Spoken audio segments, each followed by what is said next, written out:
Over the past few weeks in Emmerdale, we've seen Belle and Tom getting ready to tie the knot, haven't we? Yeah, but surprise, surprise. After last day, the fallout of last night's episode, will they make it down the aisle?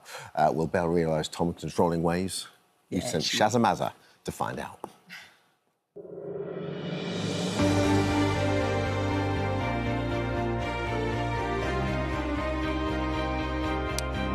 If it's a quiet life you're after, then maybe Emmerdale isn't the place for you.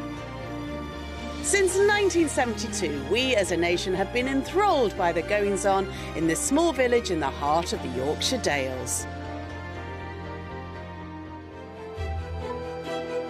Do I hear wedding bells? Morning, ladies. Yes, I'm here on location for the latest village nuptials, which are sure to go off without any drama.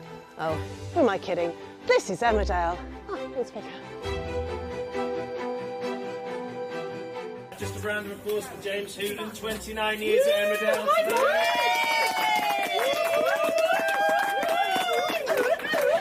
So I'm here with the boss, the governor. I've got Adrian, who's the director today. How's it going? It's going really well. It's been beautiful all morning, so we're very lucky. That must be a bit of an honour when you find out you're directing a Dingle wedding. That's history, isn't it? Well, it's great, and it's exciting as well, because, you know, with it being a Dingle wedding, things are going to happen. And we've seen a little bit of the action, but what's been your favourite bit so far? My favourite bit so far was possibly the most complicated bit, but this was the arrival of Sam's van amid a huge amount of smoke and noise. And there's our bride going past. Yep, looking gorgeous. The union of Belle and Tom is quite a spectacle, as it represents the coming together of two of the village's biggest clans, the Dingles and the Kings. Belle Dingle was born into the show on Christmas Day in 1998. It's a girl. I have to say, don't you look gorgeous? Thank you very much. But freezing, right? I'm a little bit cold. Tiny bit cold, but I'm doing okay. On paper, this should be perfect. But we, the viewers, know there's possibly a couple of little red flags with this guy. Yeah. You don't have to make do with that cheap dress. You said the dress was cheap. Did I? I'm sure I said it was lovely. I don't think you realise how lucky you really are. Tom had a massive go at me last night and hasn't spoken to me since. I don't even know if there's going to be a wedding.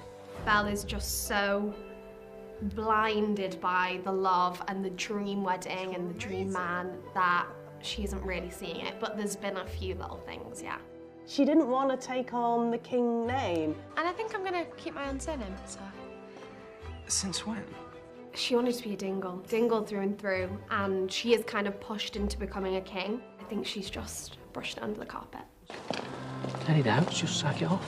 Why would I have any doubts?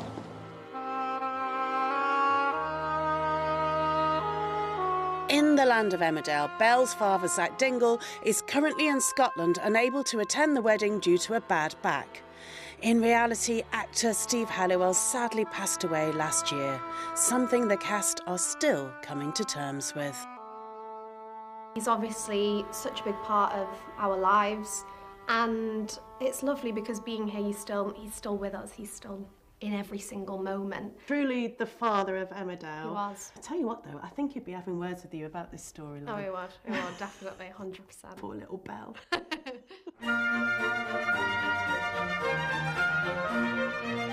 Let's talk about today, because it is the coming together of the two clans. But this has never ended that well. I mean, you've been here for a few of those weddings, haven't you? Yes. Well, Carl and Chaz was the one that was really, really bad.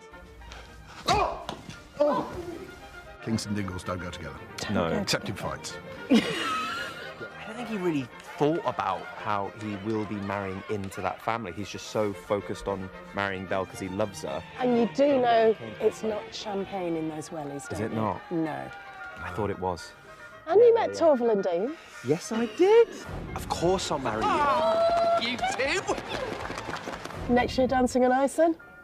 Never say never. The viewers have seen the first glimmers of cracks starting to show in Belle and Tom's relationship, unlike the rest of the village. We're coming to the day of the wedding, and the bride has had to suddenly change her dress. But this is still not triggering any warning bells for you, is it? None at all. Not at all for Susie. Obviously, you see around the village that they are really in love, and you don't suspect anything apart from that, really. Do you watch the show? No, I don't. You're both incredibly protective of Belle. What would the character do to her if they ever thought she was marrying a bit of a wrong un? What Kane normally does, which you probably know, Sharon, is he'll take the victim to a barn, tie him to a chair and batter him. Yeah.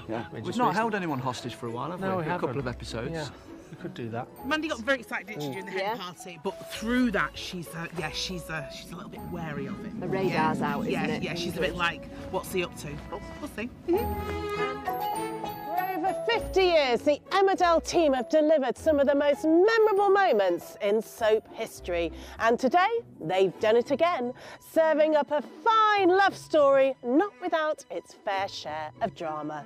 Is this the start of Belle and Tom's happily ever after? You'll just have to tune in tonight and find out.